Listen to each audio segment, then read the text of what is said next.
Good evening students. तो हम लोगों ने अभी तक देख लिया है कि जब फ्रेंच रिवॉल्यूशन हुआ तो फ्रांस में क्या क्या चेंजेस आए। फिर मैंने आप लोगों को बताया था ये जो बेचारों को जो आज़ादी मिली थी, जो रिवॉल्यूशन हुआ था, वो सारी आज़ादी उनसे छीन ली गई। और इसको छीनने वाला क्रूर व्यक्ति कौन था? वो था नेपोलियन। ठीक है। तो अब हम लोग देखते हैं कि जो नेपोलियन आया था वो कब आया था।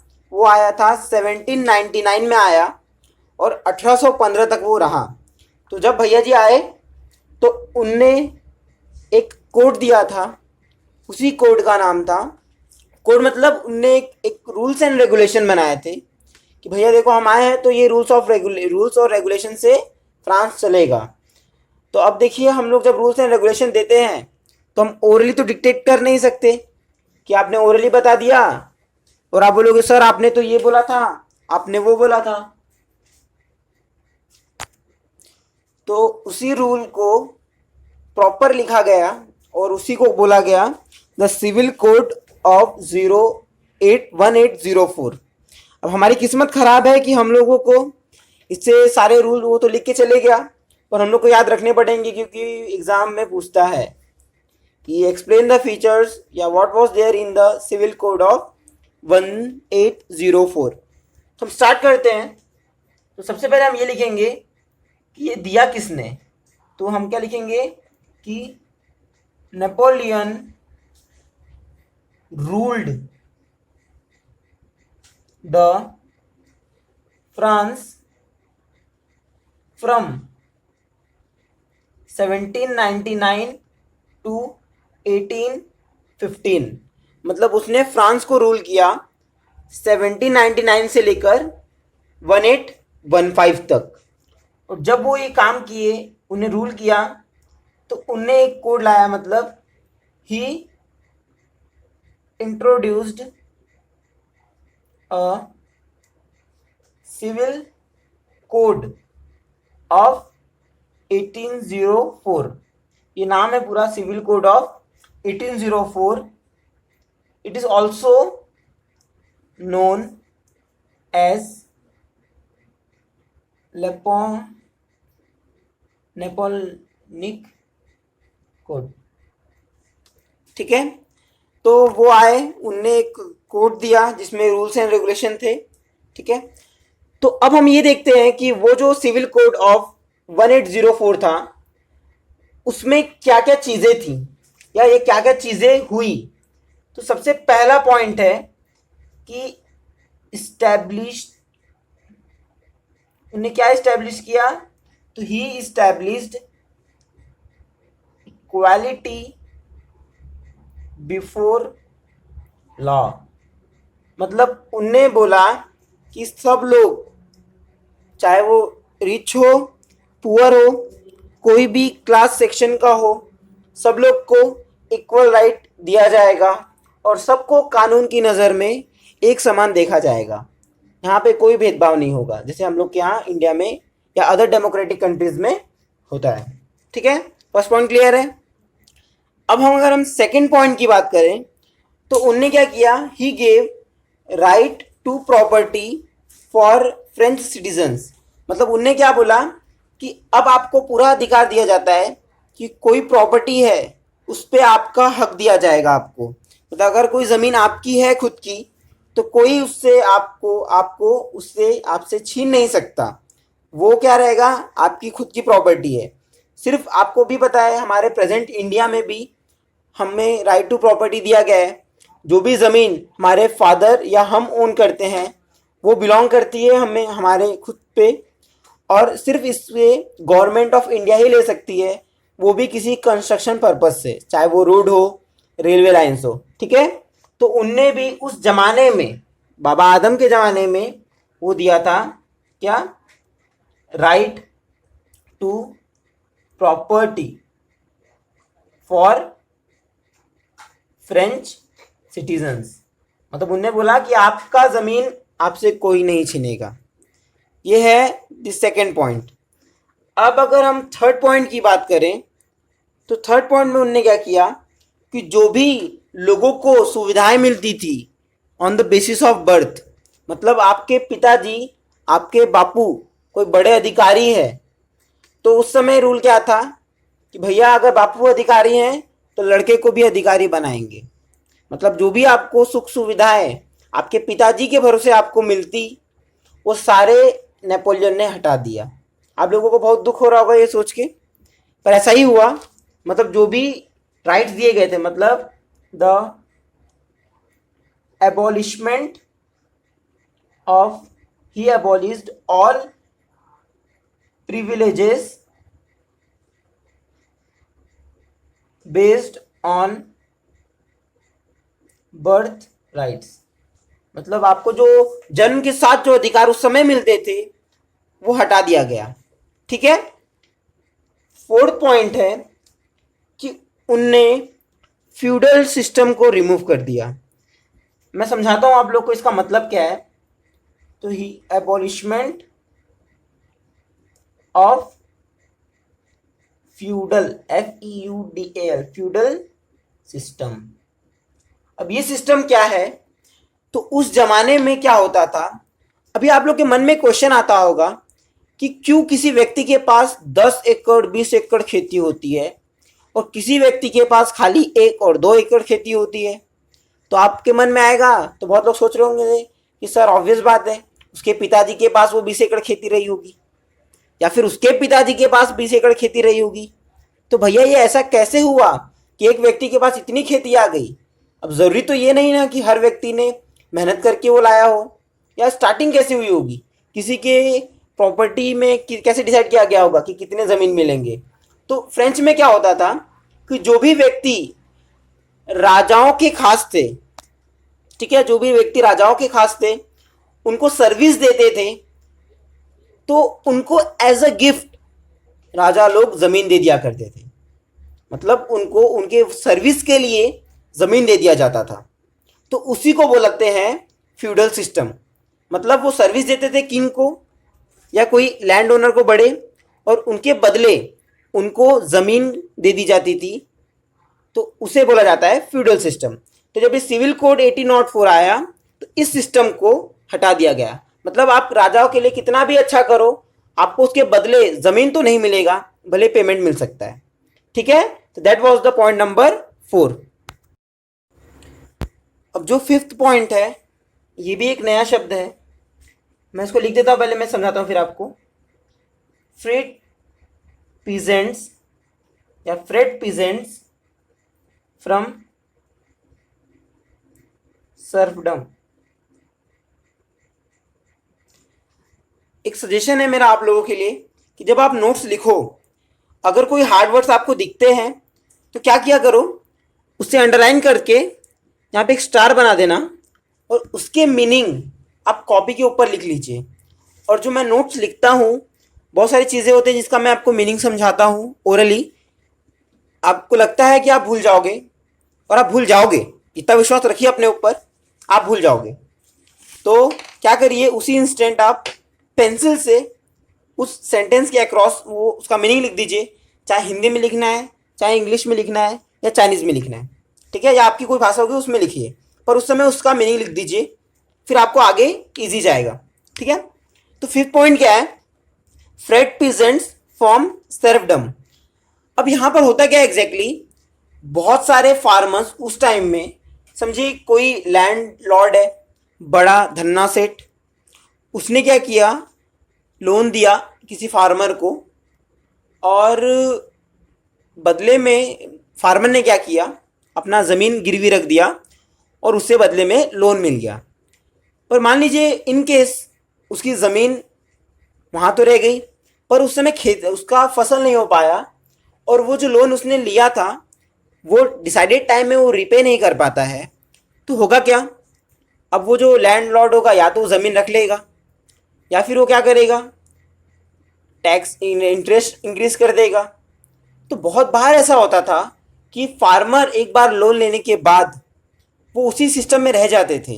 यार बेचारे पूरी लाइफ खेती कर कर के भी वो लोन को रीपे नहीं कर पाते थे, और उनकी पूरी लाइफ या तो किसी लैंडलॉर्ड के खेती करने में रह जाती थी, मतलब उनको सर्विस देने में रह जाती थी, या फिर अपनी ज़मीन में ही कर रहे हैं, और जो भी अर्निंग हो रही है उसे किसी को देना पड़ रहा है। तो ये जो सिस्टम था that was called the serfdom, तो उसको हटा दिया गया। मतलब जो भी फार्मर्स उस समय किसी लैंडलॉर्ड के अंडर में थे उनको बोला, फ्रीडम दे दिया गया कि आप लोग यहाँ से जा सकते हो। ठीक है, अब आपको मन में क्वेश्चन आ रहा होगा, there is a difference between slavery and serfdom. Slavery का मतलब क्या होता है? अगर आप किसी के स्लेव हो तो आपसे वो कोई भी काम करा सकता है, वो घर के काम, बर्तन धुलवाएगा, कपड़े धुलवाएगा, कुछ भी करवा सकता है। पर अगर यहाँ पे जो सर्फडम है ये पर्टिकुलरली बोला गया है फार्मिंग के लिए, मतलब खेती से रिलेटेड ही चीज़ है ये। समझ रहा है? ज़मीन लिया, वहाँ पे फार्मिंग कर रहा है कोई व्यक्ति, पे नहीं कर पा रहा है, या फिर किसी दूसरे के खेत में वो अपनी लाइफ दे दिया एज अ वर्कर, बस वहाँ काम करते हुए, तो वो सारी चीज़ों से पीजेंट्स को मुक्त कर दिया गया। ठीक है, that was the 5th point. अब 6th पॉइंट है, तो जो भी लोग व्यापारी होते हैं, आप समझ गए होंगे व्यापारी मतलब, तो व्यापारी लोग का एक ग्रुप था that's called the guild, GUILD, guild. आप गूगल पे भी सर्च कर सकते हो इसके बारे में। तो उनके ऊपर पहले रिस्ट्रिक्शंस थे कि आप अगर यहाँ से वहाँ व्यापार कर रहे हो तो आप इतना अमाउंट में ही व्यापार कर सकते हैं, एक्सेट्रा एक्सेट्रा चीज़ें थी। तो जब नेपोलियन आए तो उनने इस कोड में जो भी रिस्ट्रिक्शंस उन व्यापारी लोगों के ऊपर दिया गया था उसको उनने रिमूव कर दिया। मतलब he remove restrictions on guilds in towns. मतलब जो भी व्यापारी वर्ग होता है, जो भी द सेक्शन जिसमें बहुत सारे ट्रेडर्स आते हैं, बिजनेसमैन आते हैं, उनको गिल्ड बोला गया है। तो उनके ऊपर जो भी रिस्ट्रिक्शन लगाई गई थी आफ्टर फ्रेंच रिवॉल्यूशन तो सबको हटा दिया गया and they were made free to do trade within the country.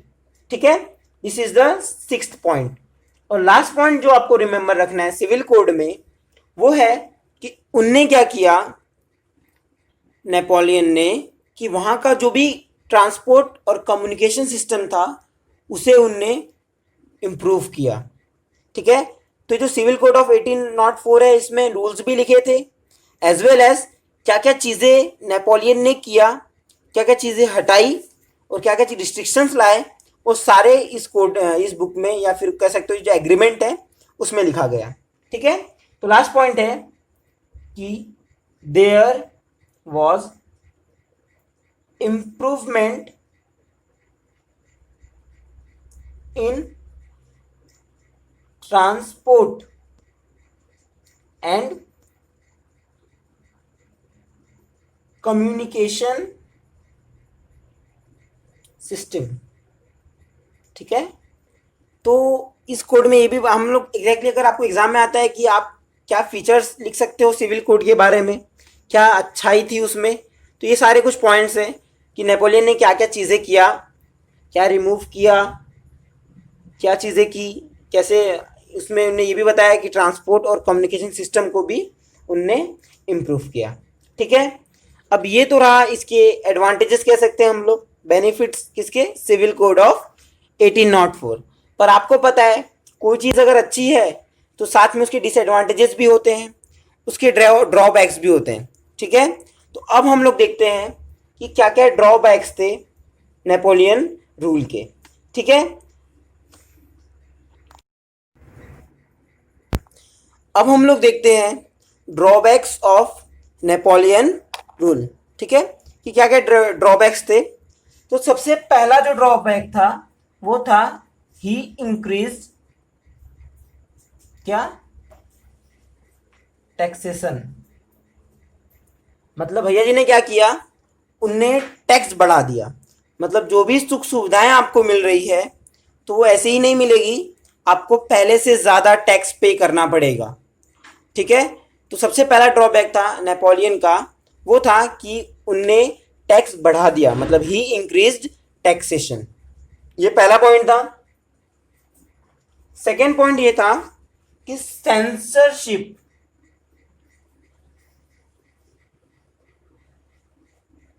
Where imposed. अब आपको पता है सेंसर बोर्ड होता है, उसका काम क्या होता है कि जो भी चीज़ जो सूटेबल नहीं है, जैसे अगर देखो हम लोग के यहाँ जितनी भी बॉलीवुड में मूवीज़ आती हैं या हॉलीवुड में मूवीज़ आती हैं, सबसे पहले उसे सेंसर बोर्ड देखता है और वो सारी चीज़ें जिसके कारण एक एज ग्रुप को प्रॉब्लम आ सकती है, जैसे एज रिस्ट्रिक्टेड वीडियोस बोलिए, या फिर एक कम्युनिटी को हर्ट हो सकता है, उससे दंगा वगैरह हो सकता है, या वो वीडियो या वो मूवी किसी सोसाइटी के एक सेक्शन को इफ़ेक्ट कर सकती है, तो सेंसर बोर्ड क्या करते हैं, वो सारे सीन्स को वहाँ से रिमूव कर दिया जाता है। वैसे ही जो सेंसर बोर्ड होता है हमारे मीडिया में भी है, जो भी न्यूज़पेपर्स में छपता है उसके ऊपर भी एक रिस्ट्रिक्शन होता है, एक लिमिट होती है। तो उस समय नेपोलियन के रूल के समय भी ये सिस्टम था, और उनने वो सिस्टम क्यों लगाया था, ताकि उनके बारे में कोई बुरा ना बोल सके ना लिख सके। तो उस समय ये कंपलसरी था सेंसरशिप, मतलब अगर आपकी कोई मैगजीन कोई न्यूज़पेपर उस समय छपता था तो पहले नेपोलियन का सेंसर बोर्ड उसे देखता था, और अगर गलती से आपने कोई भी चीज़ इसके खिलाफ लिख दी तो उसके ऊपर कार्रवाई होती थी, मतलब उसके ऊपर स्ट्रिक्ट रूल्स बने थे। तो ये चाहते नहीं थे कि उनकी कमियां बाहर निकाल के दिखाई जाए, मतलब भैया हम जो भी कर रहे हैं वो सब सही है, ठीक है। तो उनने एक सेंसरशिप बोर्ड बनाया और सेंसरशिप को इम्पोज किया, ठीक है। और लास्ट पॉइंट था सबसे खतरनाक वाला। खतरनाक क्यों? तो उनने क्या किया था, उनने कंपलसरी कर दिया कि जितने भी छोरे लोग हैं, young generation boys high energy वाले, वो सबको फ्रेंच आर्मी ज्वाइन करना पड़ेगा। अब आप लोग सोच लीजिए, आप लोग तो अभी छोटे हैं, 18+ जितने बॉयज़ हैं आपके भैया वगैरह कॉलेज लाइफ के, मैं हो गया, हम लोग सब अपनी लाइफ एंजॉय कर रहे हैं। अभी समझिए डायरेक्ट अगर कल लेटर आए सब लोगों को कि भैया परसों से तुमको जाना है आर्मी में, आपको बॉर्डर पे जाना है, तो आप लोग के या मेरे सबके होश उड़ जाएंगे। तो एग्जैक्ट नेपोलियन ने क्या किया, उन्हें ये चीज़ कंपलसरी कर दी कि सारे यंग बॉयज़ या यंग जनरेशन, दैट इज़ 18+ बोलो या 19-20, जितने भी यंग सिटीजन्स थे फ्रांस के, वो सबको आर्मी ज्वाइन करना पड़ेगा। और उसके लिए वो आपको ऑप्शन नहीं दिया था कि आप कर सकते हो या नहीं कर सकते हो, ही मेड इट कंपलसरी। तो क्या है वो, ही फोर्स्ड